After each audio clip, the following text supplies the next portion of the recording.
the boogeyman, the monsters under the bed and in the closet, that fear that grips your heart as a young child trying to sleep in a dark room all alone.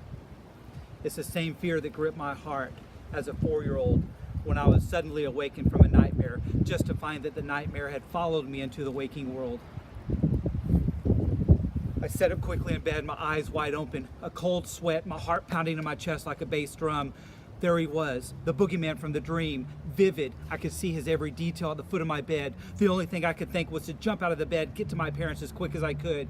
I ran out of the front door, bust through the door, ran down the dirt road, a path full of rocks and stones that led to my aunt and uncle's house. We lived in 2 separate houses on an old farm in a country area. There were no street lights. There were no city lights. The only thing that lit my path was the moon and the stars from above. I knew if I made it to my aunt and uncle's house quick enough that he wouldn't be able to catch me. I didn't know how close he was, how much time I had, but when I saw the lights on the porch, I jumped up onto the porch and I began to scream, "Mama, Daddy, help me!" There was no answer. No one seemed to be there. Then I heard a voice calling my name from a distance. I jumped off the porch and began running back down the pathway towards my home, and there was my mother. She grabbed me in her arms and held me safe. I felt comforted. I felt safe for the first time. She took me into the house to tell what had happened to me. I didn't realize that on the run from the monster to my aunt and uncle's house, I'd split open my big toe. There was blood gushing from it. It was the adrenaline.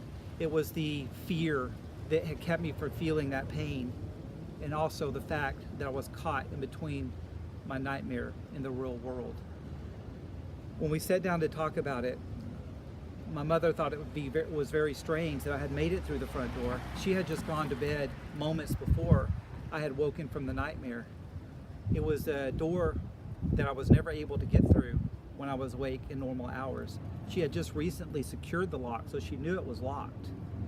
So we even tried later for me to try to open that lock, and I had no way of doing it. My hands were not strong enough or large enough to open the lock. So it remained a mystery of how I made it through the door. It wasn't busted, nothing was broken. So we still don't know how that happened. The mystery of how I unlocked that door was never solved. However, there were many sleepwalking incidents to follow. None ever quite like that night where I was stuck in between the dream world and reality. None quite as terrifying as that experience. Thank you for listening to my story. Good night.